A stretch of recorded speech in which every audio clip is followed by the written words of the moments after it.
Good morning. So, it's stroke plus 30 day. Yep, 30 days ago, I had my stroke. 1 month. So, you've seen part of the journey. There was a 14-day interval between the very first video to the second one, mainly because I was a stuttering fool. Didn't think anyone really wanted to see that. And I was easily frustrated and confused at the time. So,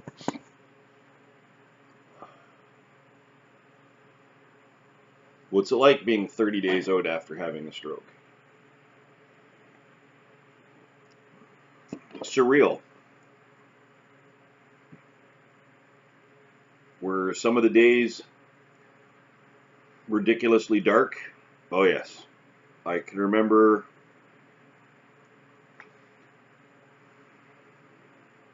a couple of days after my stroke, I was with my parents. They wanted to go to Swiss Chalet here in Aurelia, and I knew exactly where it was. I could tell you geographically where to find it.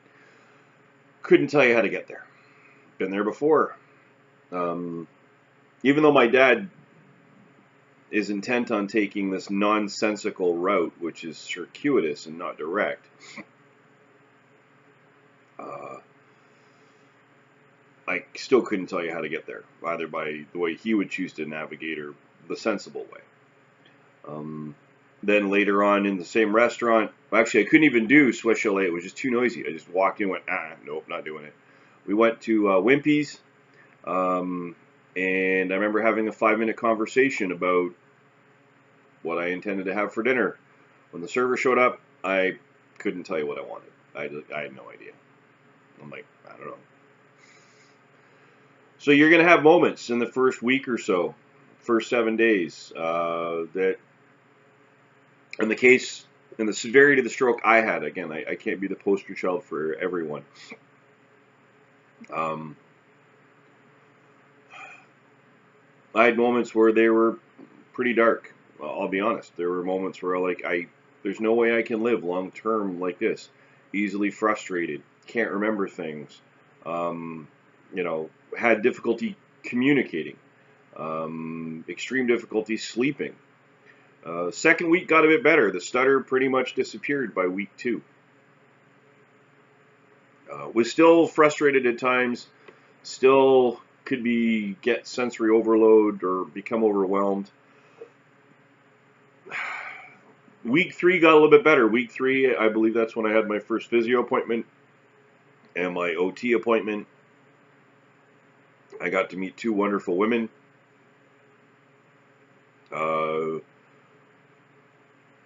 One of which physically stressed me out, and the other one mentally stressed me out. So I've seen my physiotherapist the most. I joke with her and say that she's evil, but really, she's a brilliant woman. I have no problems with her at all. She has to endure me for periods of time. I'm surprised she hasn't gone on some kind of stress leave yet. Then, I've then met my speech pathologist. Done some assessments with him. We'll see what that turns into.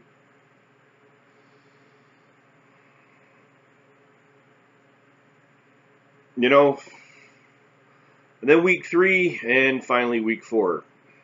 Right, I've got 2 more weeks to make the most gains that I can. If you go by the statistical model of 6 weeks, 6 months, and a year, I have 2 more weeks to make the most gains that I possibly can. What will that look like? I don't know, but I'm going to fight through it. That much I do know.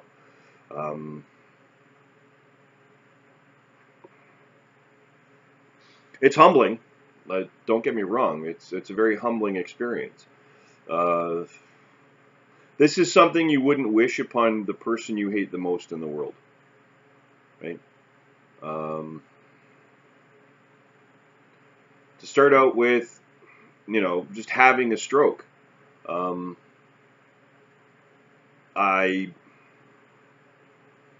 Something I wish I never have to go through again, and that's something I wish no one would ever have to go through ever.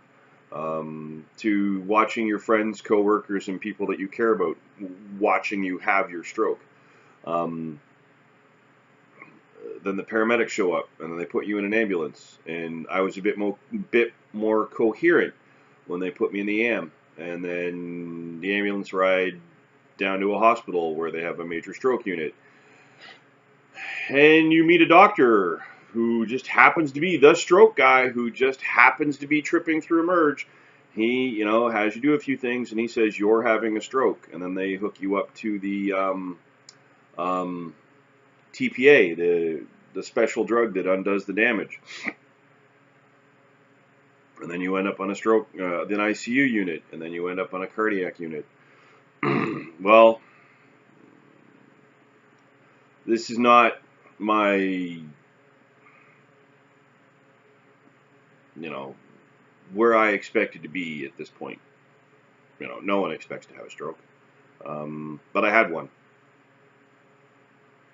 Right? What can I do to never have one again? Well, statistically, I'm at a greater chance of having a stroke again at some point, and I have to accept that reality. I also have to accept the reality that I'm on medication for the rest of my life. I take 3 medications every morning, but then I carry about my day.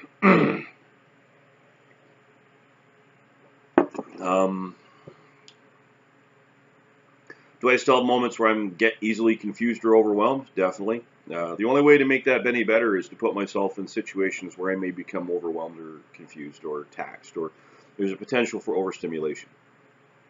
And seeing how really it does not have a strip club, can't really use that as a form of therapy. So I try to put myself in situations whereby I have to encounter a lot of people. So this weekend, as I like bagpipes, and who doesn't like looking at a man in a kilt? Yeah, come on, let's be honest there. Yeah, Patty, this is directed at you. I'm going to ogle you in inappropriate ways. I'm going to have completely biblical thoughts. Sorry. Patty, you're a really good mate, best friend, love you to bits. Just going to say this. I could never get that drunk or desperate, and you could never get that cute. So, the Scottish bagpipey thing is in Aurelia this weekend, and so, I'm going to go down to that and see what happens. But, and then, my evil physiotherapist, she's giving me some new exercises to try at home, so I'm going to, plug away at those. And I see her 3 times next week. Yep, 3 times. That should be fun. And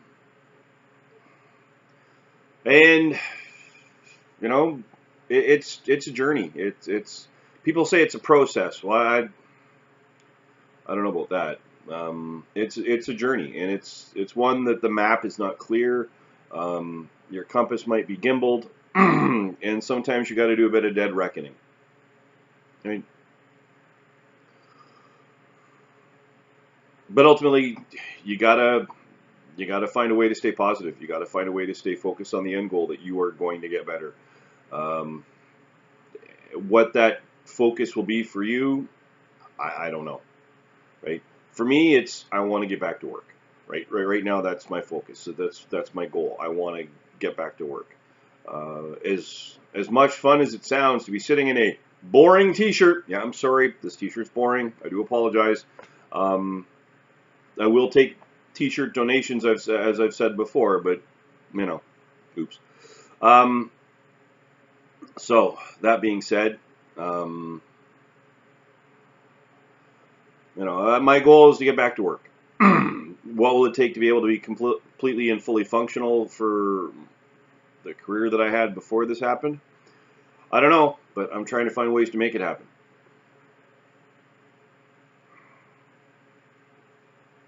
So hopefully, I'm still good to go for end of September, right? That's kind of the plan, that I will be back to work by the end of September. And I'll be fully functional, and I'll be good to go, and I won't have any major issues. Sure, will I have to maybe find a way to do things a little bit differently and find some ways to accommodate? Yeah, that's a possibility. Nothing I can do about that, right? But ultimately, remember, 6 weeks, 6 months, and a year. So right now I'm on the tail end of the 6 weeks. And then I got to worry about my 6 months. Am I going to be completely That's what I'm looking for. Self-involved about worrying? No, I'm not going to be that self-indulgent and worry about every single moment, right? I'm going to find ways to look for progress and find my little successes and build on from there, right? So luckily, I've got some of the resources from when I worked in mental health with acquired brain injury clients at home. I've got some books and whatnot that we used to use. So I try to do what I can because I have to accept the fact that I have a brain injury. Right? Yes, I realize a few of my friends out there would argue, is there even enough of a brain or enough of a working brain to injure? Yes, thank you. Yep. Okay. So, yeah. Thanks, guys. I realized I was going to head you off at the pass there. I get that. But ultimately, I do understand the severity of this. This is not something that I'm taking lightly, although I do have a bit of levity in some of these videos. So, and that's just my morbid, dark humor trying to deal with, some of the crazy shit that I have to deal with now. Anyways, I'm going to go get changed out of my boring t-shirt into a t-shirt that is less boring. I don't know where I'm going to find that one. I think I've got at least one or two kicking around. And then I'm going to trip downtown to the Couchiching Park. Oh, Couchiching. So if you move to Aurelia, someone's going to say, hey, I'll meet you at Cooch. I'll meet you at the Cooch. Well, if you're familiar with slang terms for female body parts, there is not, I'm just going to say this, there is not one large vagina in Aurelia, right? They mean Couchiching when they say Cooch, right? Yeah, that kind of confused me the first couple times when I heard them, like, you're going to meet me where? Oh, well, oh, okay. So there isn't a large vagina downtown somewhere that I'm unaware of. So it's down at Couchiching Park or down at Cooch. So if you happen to be in Aurelia and you want to listen to bagpipes or ogle men in kilts, because remember, there's only 3 things you wear under a kilt: socks, shoes, and occasionally lipstick.